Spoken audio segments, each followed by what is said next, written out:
À Zignaré, début de travaux de construction de 6 lycées scientifiques régionaux, 8 lycées classiques et 13 collèges d'enseignement général. Le Burkina va désormais compter 15 lycées scientifiques en tout. Retour dans ce journal sur les travaux de la deuxième session ordinaire 2021 du Conseil économique et social.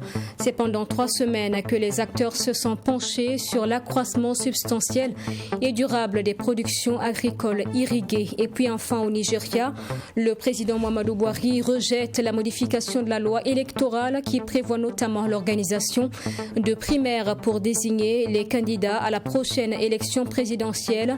Le président avance la raison d'une violation de la démocratie.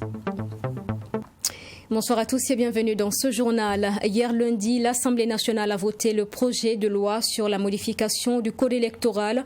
103 députés ont donné leur aval pour introduire les modifications, notamment en ce qui concerne la définition d'un seuil d'au moins 50% des circonscriptions électorales pour la validation des élections dans la commune et le vote des personnes déplacées internes.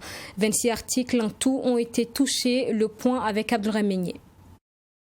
La loi portant modification du code électoral apporte des modifications à 26 articles et permet de prendre en compte la situation sécuritaire dans l'organisation des élections de proximité prévues pour mai 2022. Les innovations portent sur la définition d'un seuil minimum de circonscription électorale et le vote des personnes déplacées internes. Le seuil de validation des élections est fixé à 50% des circonscriptions électorales dans la commune. Dans les communes où les élections ne pourront se tenir pour des raisons sécuritaires, la nouvelle loi prévoit la mise en place d'une délégation spéciale. La délégation spéciale remplace le conseil de collectivité territoriale et a pour mission de gérer les affaires locales et promouvoir le développement local. Bien que n'étant pas un organe élu, la délégation spéciale dans la commune a les mêmes attributions que le conseil municipal, conformément au décret numéro 2013-431 portant fonctionnement des délégations spéciales des collectivités territoriales. Autre modification importante, c'est le vote des personnes déplacées internes dans leur localité d'accueil. La loi consacre également le vote des maires au suffrage universel direct, mais conformément aux conclusions du dialogue politique tenu les 27 et 28 septembre 2021 et pour permettre à la CENI de se préparer, cette décision sera appliquée à partir des échéances de 2027. Actualité au ministère de l'Éducation nationale, lancement officiel de la construction de 6 lycées scientifiques régionaux, de 8 lycées classiques et de 13 collèges d'enseignement général sur le territoire national. Cela a été effectif le 20 décembre dernier dans la commune de Zignaré et ainsi donc le Burkina comptera désormais 15 lycées scientifiques. On en parle dans ce reportage. Un bloc pédagogique, une salle d'informatique, une bibliothèque et un laboratoire, ainsi qu'une aire de jeu et une administration, c'est ce qu'entend réaliser le ministère de l'Éducation nationale ici à Zignaré. À travers ce lancement officiel de la construction de 6 lycées scientifiques régionaux, dans le cadre du projet d'amélioration de l'accès et de la qualité de l'éducation PAC, les élèves des lycées scientifiques des zones de Banfora, Dori, Fadan Gourma, Gawa, Manga et Zignaré auront désormais leur propre site. Les 6 régions qui n'avaient pas encore de lycée scientifique régional construit. Parce qu'ailleurs, cela a été construit. Et dans ces 6 régions, nous avons démarré les cours dans des bâtiments d'emprunt pour les élèves, de façon à ce qu'à la rentrée prochaine, ils puissent être sur leur site. Alors, nous avons profité aussi de ce lancement pour lancer aussi la réalisation de 8 lycées classiques et de 13 collèges d'enseignement général à travers le pays. Et tout ceci dans le cadre du financement additionnel de la Banque mondiale. Au titre de ces volets, l'éducation en situation d'urgence, le développement du numérique éducatif ainsi que le renforcement des capacités. De quoi réjouir les premiers bénéficiaires qui n'ont pas manqué d'exprimer leur satisfaction. Au nom de mes camarades élèves de tous les lycées scientifiques et de celui de la région du plateau central, Je voudrais témoigner notre reconnaissance aux décideurs politiques qui, malgré la situation sécuritaire et sanitaire, ont décidé de lancer ce jour les travaux de construction des 6 lycées scientifiques dont le nôtre. C'est un projet dont le lancement est intervenu grâce à un financement de la Banque mondiale d'un montant de 100 millions de dollars américains, soit environ 55 milliards de francs CFA. De par ses missions, la Banque mondiale ambitionne de soutenir le développement dans le monde à travers, entre autres, le développement du capital humain, car le développement n'est envisageable sans l'existence de ressources humaines de qualité qui passent nécessairement par une éducation et une formation de pointe. Il est ainsi compréhensible que nous ayons misé sur le secteur de l'éducation qui est d'une importance capitale dans notre portefeuille de projets et programmes au Burkina Faso. Le pays compte donc désormais 15 lycées scientifiques, dont 13 régionaux et 2 nationaux, avec la prochaine ouverture du lycée scientifique d'excellence Philippe Zenda Kaboré qui s'ajoutera à la liste. 1194 élèves, dont 458 filles, sont inscrits à ce jour dans la série C à travers le Burkina. Reportage signé Serge Kaboré, au micro de qui le ministre en charge de l'Éducation nationale a justement annoncé la rouverture du lycée Philippe Zenda Kaboré, fermé en mai 2021 suite à la série de manifestations scolaires. Cet établissement deviendra le lycée scientifique d'excellence Philippe Zenda Kaboré et recevra environ 600 élèves, abritera également la direction des lycées scientifiques d'excellence. Le ministre Ouaro en parle. Le Conseil des ministres, en sa séance du 25 novembre 2021, a décidé de la transformation du lycée Philippe Zenda Kaboré en lycée scientifique d'excellence Philippe Zenda Kaboré. Ce lycée ouvrira à la rentrée d'octobre 2022.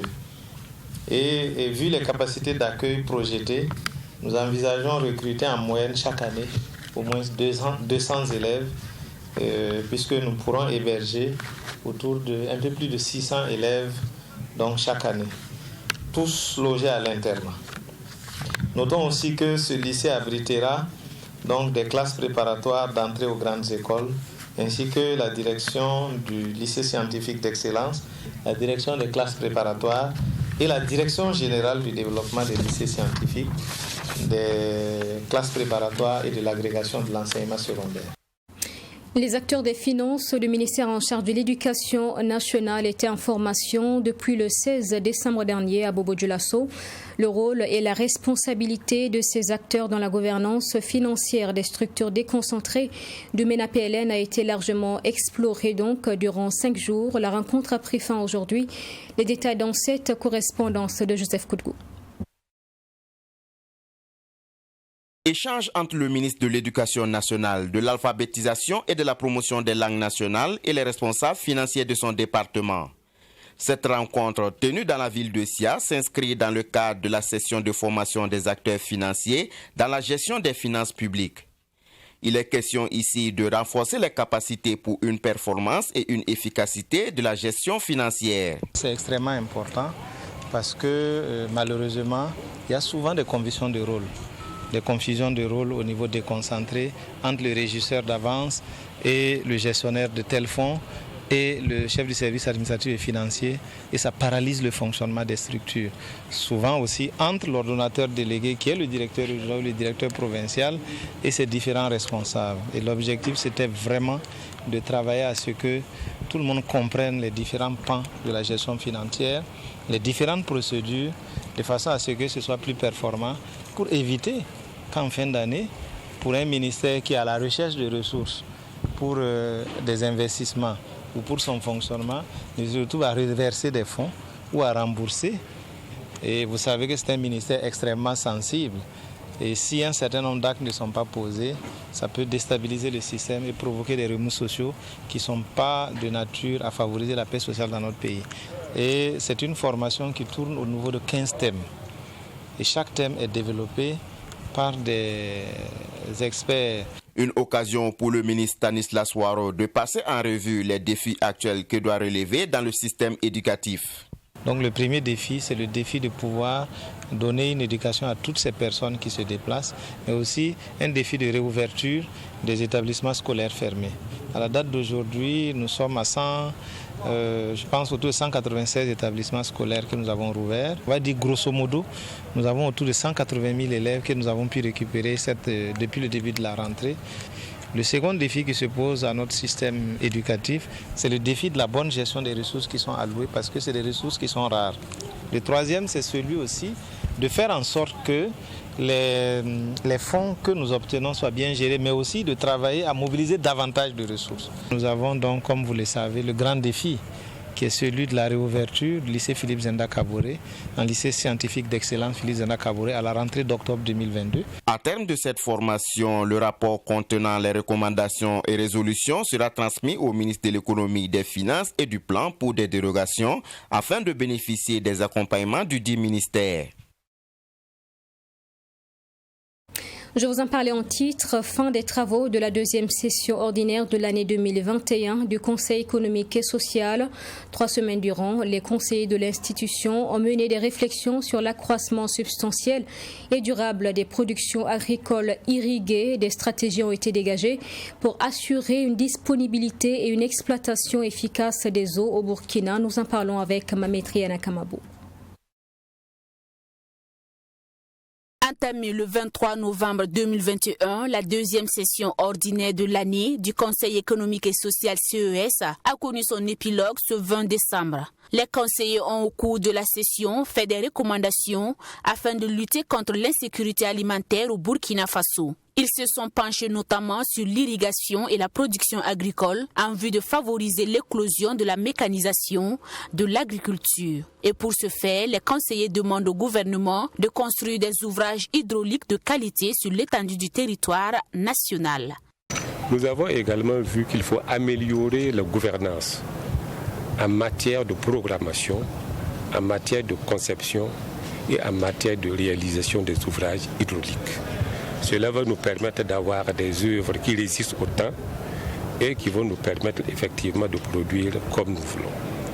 Nous avons également convenu qu'il faut donc qu'on puisse gérer l'eau de façon plus efficiente. L'eau, nous le savons, est une ressource rare et sa gestion doit se faire avec parcimonie. Les participants ont fait également des propositions au gouvernement sur la mobilisation et l'incitation des investisseurs privés pour le financement de la recherche scientifique dans le domaine de l'agriculture. Les conseillers du CES souhaitent aussi l'implication des acteurs du domaine dans la gestion et la conservation des ouvrages hydrauliques. Donc nous avons vu que nous pouvons donc, en partant donc des fruits de la recherche et des nouvelles technologies, gérer de façon plus efficiente la ressource en eau. Comme vous le savez aujourd'hui, il sied que les responsabilités puissent être clairement définies. Certes, l'État a une responsabilité, mais les usagers de l'eau, les agriculteurs, les bénéficiaires ont aussi des obligations, des devoirs qu'ils doivent à tout moment accomplir. À cette cérémonie de clôture des travaux de la deuxième session ordinaire du Conseil économique et social, les conseillers ont saisi l'occasion pour remettre une enveloppe symbolique de 2 millions de francs CFA au ministère en charge de la solidarité nationale. Ce geste vient en réponse à l'appel à la solidarité lancé le 21 octobre 2021 par le président du Faso. Un reportage donc de Mamétriana Kamabou qui porte la voix de Fatimata Nikiema au gouvernement. Installation en fin de semaine dernière du ministre de la Prospective et des Réformes structurelles, Abdoulaye Bamogo. Il s'agit de lui. Dans son discours officiel, il a confié son intention de travailler à imaginer et accélérer le processus de transformation du Burkina pour la génération actuelle et celle du futur. Mamétriana Kamabou.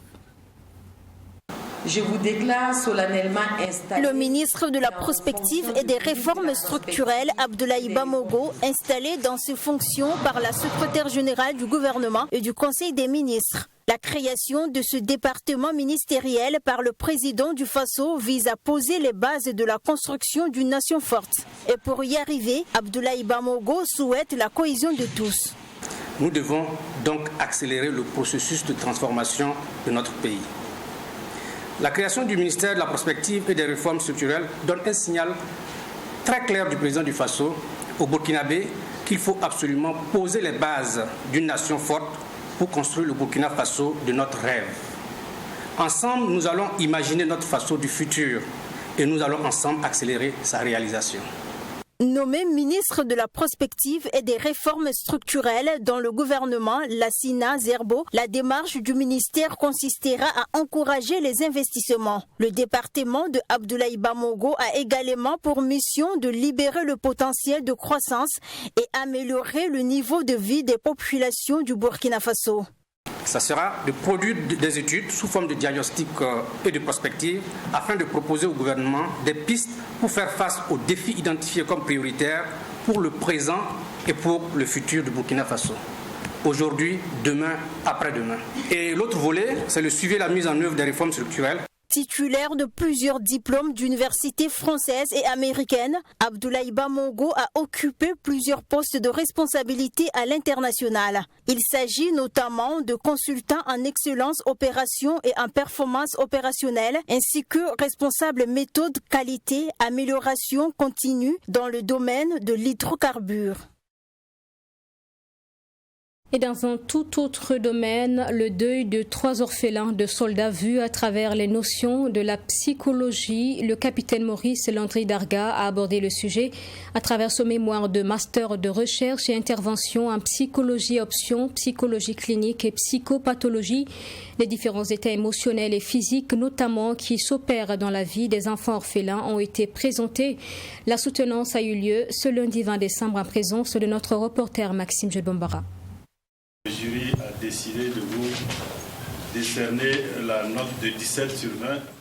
17 sur 20, c'est la note qui a sanctionné le travail et la prestation de Maurice Landry Darga à cette soutenance. Et c'est tout souriant que l'impétrant voit ainsi son mémoire de master de recherche et intervention en psychologie, option psychologie clinique et psychopathologie validée par le jury. Dessin de famille chez 3 enfants en situation de deuil de parents militaires décédés dans la lutte antiterroriste au Burkina Faso.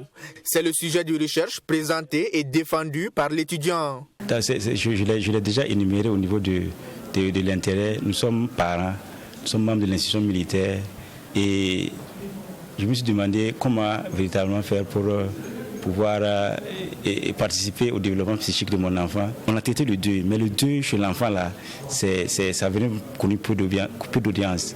C'est vraiment ce qui nous a motivés dans le choix de ce thème-là. À la date du 31 mai 2020, le Burkina Faso a enregistré au moins 1219 civils tués, 436 militaires tués, 310 blessés, 530 orphelins et 215 veuves, selon l'Observatoire pour la démocratie et les droits de l'homme. Des pertes qui occasionnent des changements du point de vue cognitif, affectif, somatique et relationnel. Il s'est agi donc pour l'impétrant d'analyser ces changements et définir les mécanismes psychiques associés au travail de deuil observé chez les enfants. Les résultats de ces recherches révèlent que sur les 3 enfants étudiés, 2 présentent une évolution vers un deuil compliqué. Comme on le dit souvent, là, le deuil c'est une maladie normale, mais lorsque dans le processus normal, là, au bout de 2 ans, on tombe dans des pathologies du deuil et vraiment souvent c'est difficile pour ces enfants et ces veuves-là.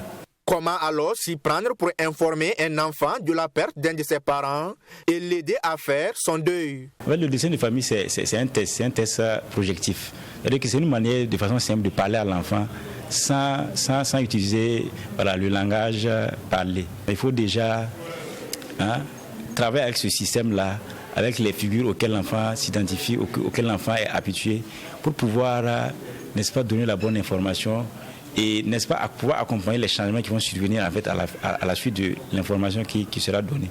Parce qu'il faut permettre aux enfants en fait, de pouvoir faire un travail de deuil. Parce que si ce n'est pas fait, c'est des complications à long terme et c'est des réactivations également qui peuvent survenir à long terme. Un document bien apprécié par le jury aussi bien dans sa forme que dans son fond. L'enfant a besoin de grandir, comme il a dit, et lorsque l'enfant grandit, il faut décharger sa conscience de certains éléments. Or, lorsque l'enfant qui n'a pas fait son deuil ne peut pas être un bon adulte, et donc peut avoir des séquelles, des conséquences plusieurs années plus tard. Et je crois que c'est en cela que son travail est très intéressant, et donc le jury a beaucoup apprécié, a estimé qu'il doit donner l'occasion à d'autres personnes de se former dans ce domaine-là, parce que lui, il fait partie du corps des FDS, et vous savez très bien qu'avec la crise actuelle, c'est un milieu qui manque cruellement donc de psychologues. Or, il en a fortement besoin. L'entourage joue un rôle important dans le processus de deuil chez l'enfant, d'où l'importance d'être toujours disponible à leur côté pour les aider à traverser les moments difficiles. L'impétrant entend par ailleurs étendre la recherche sur une population plus large afin d'avoir des données sur le style d'attachement en rapport avec le travail de deuil chez l'enfant burkinabé. TEDx Ouagadougou, 4e édition. Ce cadre offert pour des partages d'expériences dans une solennité inspirante a donné la parole samedi dernier à 6 personnes. Parmi elles, des visages connus, Sébastien Bazimo, dit Bazemc, également Fatim Touré. Dans leur speech, le thème général de la survie. La séance a duré 3 heures pour les 6. Images avec Serge Cabouret. Inspirer les jeunes, mettre en lumière les plus belles idées, être un cadre de réseautage et d'apprentissage unique, c'est l'objectif visé à travers la tenue de la 4e édition de TEDx Ouagadougou. Né aux États-Unis et autrefois connu sous le nom de TEDx Koulouba, au cours des 3 précédentes éditions, TEDx est un rassemblement local au cours duquel des discussions en direct et des vidéos de type TED sont partagées avec la communauté. La présente édition, qui a regroupé 6 speakers, au titre desquels Sébastien Bazemo, Fatim Touré, Yenenga Compaoré, Fadima Kambou et bien d'autres, a été un tremplin d'expérience pour les différents participants. Le message, c'était survivre dans l'audace. C'est accepter d'où on vient, mais croire en ses rêves, croire en soi-même et puis ne pas écouter les gens, ne pas se démonter. On n'a pas besoin de tout avoir dans la vie pour réussir. Je pense que avec le peu de moyens qu'on a, il suffit de toujours avoir le déclic de vouloir réussir dans la vie. Et pour moi, c'est l'audace qui a fait ma vie. C'est l'audace que j'ai demandé à toute personne d'avoir ce petit grain d'audace en nous pour pouvoir réussir dans la vie. Essayer de partager aux autres une de mes convictions, celle que c'est important de produire la connaissance dont on a besoin et de l'utiliser. La connaissance dont on a besoin dans son travail, mais aussi dans sa vie tout simplement. J'ai essayé de partager aussi une autre conviction, celle qu'il n'y a pas des experts d'un côté et des gens de l'autre côté qui ne savent pas grand-chose. J'ai voulu parler de résignation et du fait de ne pas se résigner. Quel que soit ce que l'on a, quel que soit ce que l'on traverse, il est important de continuer le combat pour savoir, pour pouvoir juste voir le bout du tunnel. Ce soir, j'ai parlé d'endométriose, une maladie qui a l'air méconnue mais qui pourtant touche 190 millions de femmes dans le monde, dont moi. Et donc j'ai voulu dire à ces femmes-là de ne jamais se résigner pour trouver la cause et la source de leur douleur. Et surtout de dire qu'elles ont mal, parce que tant qu'on ne dit pas qu'on a mal, eh bien, il est difficile de nous aider, de nous accompagner et de nous trouver des solutions. Organisée par l'association YICRE, la 4e édition de TEDx Ouagadougou a été une réussite selon les organisateurs qui se sont réjouis de la tenue effective de cet outil de promotion d'idées dans la capitale burkinabé. L'idée, c'est la base de toute chose. C'est d'une idée que par une création, c'est d'une idée que par un mouvement. Donc là, c'est de pouvoir diffuser des idées, de pouvoir influencer les gens, de pouvoir aider les gens à re-questionner des choses qu'ils avaient pris pour acquis, avoir une autre façon de voir les choses et à pouvoir aussi avoir des outils pour aller plus loin. On est très satisfait aussi de la qualité des interventions parce que après tout le message c'est de pouvoir s'engager ensemble dans le contexte du Burkina, de pouvoir faire des choses ensemble et c'est pas une question de réussir forcément, mais c'est d'essayer. 4e édition du genre en raison de la non-tenue en 2020, TEDx Ouagadougou met en lumière les créateurs d'idées, les chercheurs ainsi que les influenceurs qui ont la capacité d'inspirer les participants et de changer le monde. Une action de solidarité le 18 décembre dernier. Le Lions Club Ouagadougou Carité a visité 2 centres de soutien à des enfants vulnérables, la Fondation internationale Tierno et Mariam Fitima, ainsi que Ampo, dont les pensionnaires ont eu droit à un arbre de Noël. Parmi les bénéficiaires, une quarantaine d'enfants vivant avec un handicap. Les images avec Michael Toukri. La Fondation Tierno et Mariam Fitima est au service des enfants en situation de handicap et des femmes. Ce 18 décembre, grâce à ses partenaires, tels le Lions Club Ouagadougou Carité, apporte de la joie aux pensionnés de la Fondation. Un arbre de Noël est organisé pour égayer ces enfants vivant avec un handicap moteur. Une activité socio-éducative pour la Fondation Fitima créée en 2003, dont ses activités sont essentiellement basées sur une approche droits humains, protection des enfants et des femmes. En plus de la Fondation Bewa, nous avons eu le Lions Club qui nous a offert aussi des cadeaux. Et pour pouvoir aider, nous avons des enfants qui sont en rééducation. Nous offrons des cadeaux du genre de type de ballon pour aider à la motricité de l'enfant. Voilà, il y a des puzzles, c'est vraiment des cadeaux éducatifs et en même temps utiles, quoi.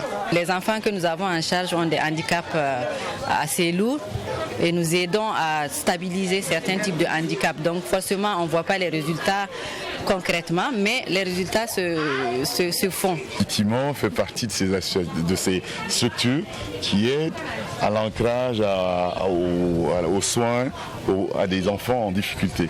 Donc c'est pour ça qu'ils nous ont sollicité, on a répondu. Et on sera toujours aux côtés de Fitima qui fait une œuvre très utile pour la cité. Et c'est ce que nous recherchons en fait par nos œuvres et nos actions. À la suite de la Fondation Fitima, le Lions Club Ouagadougou Carité a donné du sourire aux pensionnaires de l'orphelinat Ampo. Des cadeaux, un repas commun sont partagés avec ces enfants pour rappeler aux uns aux autres les valeurs de la solidarité. Au total, 120 pensionnaires, dont 60 filles et 60 garçons, ont bénéficié du geste du Père Noël. Nous sommes comblés, nous sommes animés d'un sentiment de joie et nous ne pouvons que remercier une fois de plus le Lions Club Ouagadougou Carité. Ce n'est pas leur première. L'année passée, apparemment, ils sont venus célébrer la fête de Noël avec nos enfants. Ça s'est très bien passé. Même vous avez pu lire sur les visages des enfants ce soir. C'est une grande joie pour ces enfants-là. Chaque année, nous organisons des œuvres et notamment nous soutenons l'association Ampo dans son aide aux orphelins. Et nous sommes là à l'occasion également de la fête de Noël. Au-delà des cadeaux, nous comptons en fait développer encore plus de partenariats avec Ampo pour soutenir en fait l'association Ampo à apporter l'aide nécessaire aux enfants en difficulté, très souvent. Le Lions Club Ouagadougou Carité a été créé en 2008. 23 ans au service pour le bien-être des personnes vulnérables pour plus de solidarité en vue de relever les défis. Tel est le leitmotiv du Lions Club Ouagadougou Carité. Enfin, dans le reste de l'actualité au Nigeria, le président Muhammadu Buhari a refusé d'approuver une modification de la loi électorale qui prévoit notamment l'organisation de primaires pour désigner les candidats à l'élection présidentielle prévue dans 14 mois. Dans une lettre adressée au président du Sénat, Buhari affirme que l'amendement proposé en l'état est une violation de la démocratie qui se caractérise par la liberté de choix. Les précisions dans ce reportage. Au Nigeria, le président Muhammadu Buhari s'oppose à l'amendement de la loi électorale qui prévoit entre autres l'organisation de primaires pour les candidats à l'élection présidentielle prévue dans un peu plus d'un an. Il s'est adressé au président du Sénat dans une lettre datée du 13 décembre, précisant que l'amendement proposé en l'état est une violation de la démocratie qui se caractérise par la liberté de choix. Pour lui, cela entraînerait des coûts supplémentaires et augmenterait les risques sécuritaires liés à la surveillance du scrutin. Une participation aussi importante sans coordination efficace de la sécurité engendrera également des intimidations et des perturbations, ce qui soulèvera des problèmes de crédibilité quant aux résultats de ces élections, a ajouté le président. L'amendement prévoit également l'autorisation des votes électroniques afin de renforcer la transparence de l'élection et de faciliter la collecte et l'annonce des résultats. En décembre 2018, Muhammadu Buhari avait déjà refusé une modification de la loi électorale qui concernait les votes électroniques.